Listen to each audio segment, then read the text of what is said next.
We all know the pattern. Every December, we're fed the same message of a new year, new you. We're sold gym memberships and health routines marketed towards the idea that we are not enough.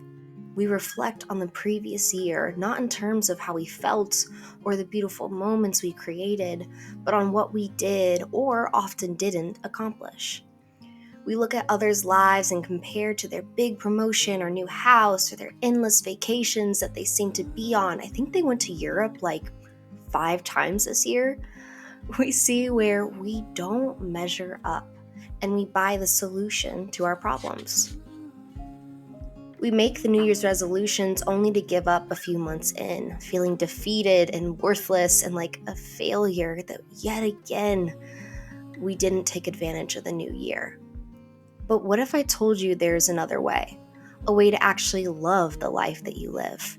A way to ease the comparison and the competition? What if this new year you gain a new perspective?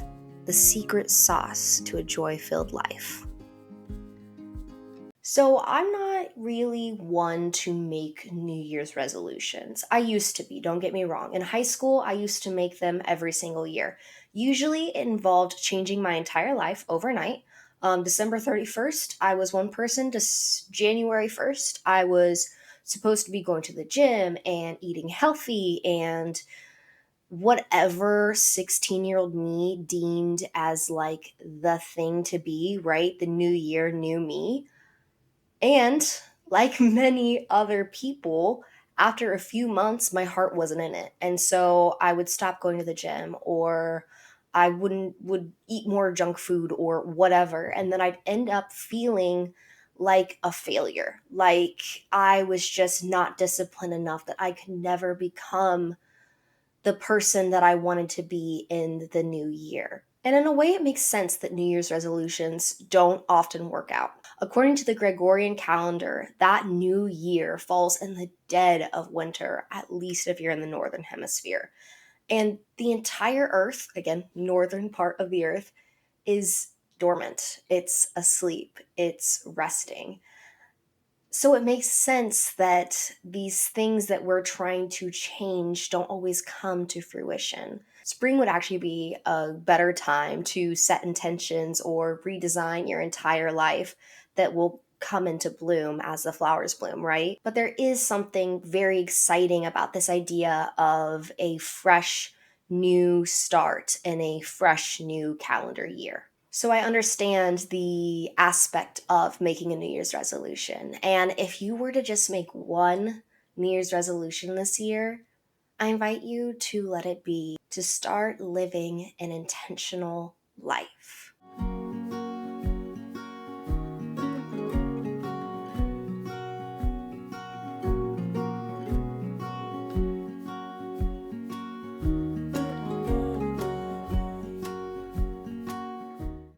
So, intentional living, if you're not familiar with that concept, is the idea of living a life in which you're not just going through the motions. You're not just a zombie walking in and out of your day every day. It's a life that you design, that you create, filled with pleasure and fulfillment. At its core, intentional living is a life of presence, of the present moment. And anyone can live an intentional life. You don't have to quit your 9 to 5. You don't have to go out into the country and buy 100 acres and live off grid.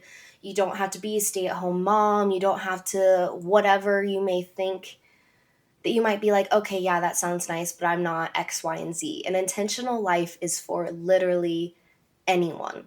It's just about having a why and a reason behind what you're doing. It's becoming the most authentic version of yourself. It's if you're in college, going to college, but not just because you feel like you have to, but because you have a reason for being there. It's getting a job, not just because you feel like you have to or because that's what expected of you, but because you truly find meaning in what you're doing.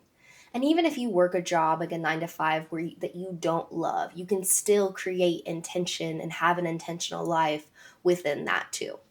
For me, intentional living means that I'm rooted in the present moment, the here and the now, right? If I'm playing with my daughter, I'm playing with my daughter. I'm not thinking about all the million other things that I could be doing or need to be doing, or the house that needs to be cleaned, yada, yada, yada. I am right there playing with her intentionally, even if it's just for like 10 or 20 minutes, and then I can move on to the next thing. If I'm at work, my mind and my body are at work. I'm not constantly checking the clock or checking the time to see how much longer until I'm off. I'm there in that moment doing that work until it's time to go home. Intentional living is also about creating and looking for the beautiful moments in everyday life because they're there, whether you recognize them or you don't. For me, it's when I'm making coffee or my greens drink.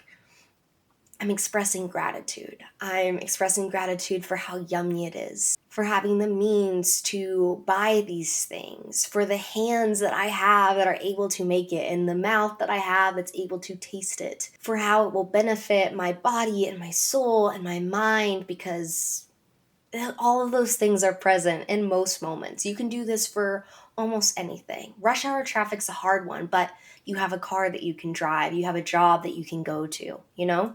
So it really can be applied to almost anything. And if you don't feel like there is beauty in your life, that gives you the space to create it and to get a little more creative in looking for the beauty in your life.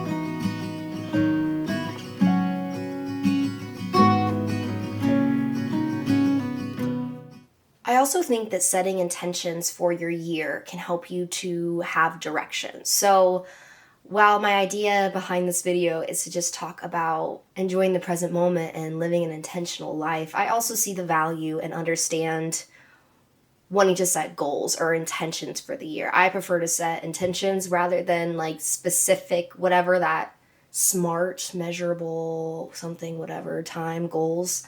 I like to set intentions for my year. And the way that I do that is by making a vision board, which I actually have mine right behind me. So I believe in the power of vision boards. And I know that to some people this might sound a little woo-woo. First of all, I'm a little bit woo-woo, but I believe in the power of vision boards. I used to make poster boards, whether it be for like a school project or to convince my parents of something or whatever it is that I wanted at the time. And my parents would always joke that whatever I put on poster board, I ended up getting. No matter how like unlikely it seemed, like me making the cheer team when I didn't know how to cheer, or me getting a cat, which was a hard no from my parents, but like 6 months later, I had a cat that actually ended up being this like aligned thing. I was like 12 years old. It was some weird thing. But anyways, that really proved to me growing up that anything that I put on a poster board ended up coming to fruition in my life. And so now I've taken this and it's become a yearly ritual for me. So every year now, for the last 3 years, I've made a vision board where I set my intentions for what I want my life to look like in that upcoming year. And I affirm it by writing affirmations. Sometimes the affirmations are like actual pictures that I put on my board, but a lot of times they're just things that I write on the back of the pictures. So the process kind of looks like this. I go on Pinterest, I scroll through, I find different, my Pinterest is my life. Like my Pinterest is my dream life. I'll make a digital vision board on my Pinterest, and then I will go to like Walgreens or CVS or some place that prints photos, and I'll get those all printed off. I'll buy a giant poster board, and then I will take a Sharpie or a pen or whatever, and on the back of the pictures, I will write out affirmations. And I do this as if they've already come to fruition. So I write them as if it is December of the next year. So in this case, it'd be like December 2025, or if you're watching this in the future, another year after that. I'll write out my affirmations. So usually they're things like I spent a lot of time outside this year, or yoga is a part of my everyday life. Or sometimes they are more measurable. Usually I don't do super specific ones, but I know I've written in the past, like, I traveled 3 times this year, or I went to 4 concerts this year, or I saw this artist in concert and it was the best concert of my life this year. And so I'm writing it as if I'm looking back at my year and seeing all that has happened and all that has come to fruition, instead of like, I hope this happens. I write it like it's already mine. Like I already lived that life. And there's some woo-woo stuff behind that. There's science behind affirmations, but that's what's been working for me the last couple of years. And I know when I'm putting something on my vision board, if it feels half-hearted, if it feels like my heart's not fully in it, and I know that usually that thing's not going to happen. But one thing that I wrote on my vision board this year that I wasn't sure if it was going to happen was reading. Like, I read a few books at the beginning of the year, and then I just didn't read a lot for a while, and then I've read like 6 books in the last month. So that, like, things that I don't even expect to come to fruition end up somehow manifesting in my life in ways that I'm like not even conscious of it happening.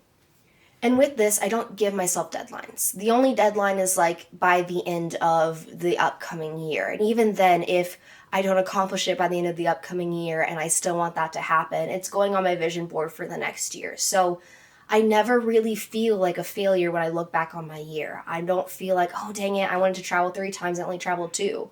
Like, wow, I still traveled this year and that was on my vision board. Or I spent a lot of intentional time with my daughter. We spent a lot of time outside. There's just so much power in it, and every year I just look back and see how beautiful my life was, and I get very attached to my vision boards because they just feel like they're part of me by the end of the year. And so I'm having a hard time getting rid of this one because it was a really, really beautiful one. And usually like 60 to 75%, that's not an accurate number, but that's a guesstimate of my vision board comes true. So a lot of the things that I put on this bad boy ended up happening, which was really cool. You can get as specific with it as you want to. You can get as unspecific with it as you want to.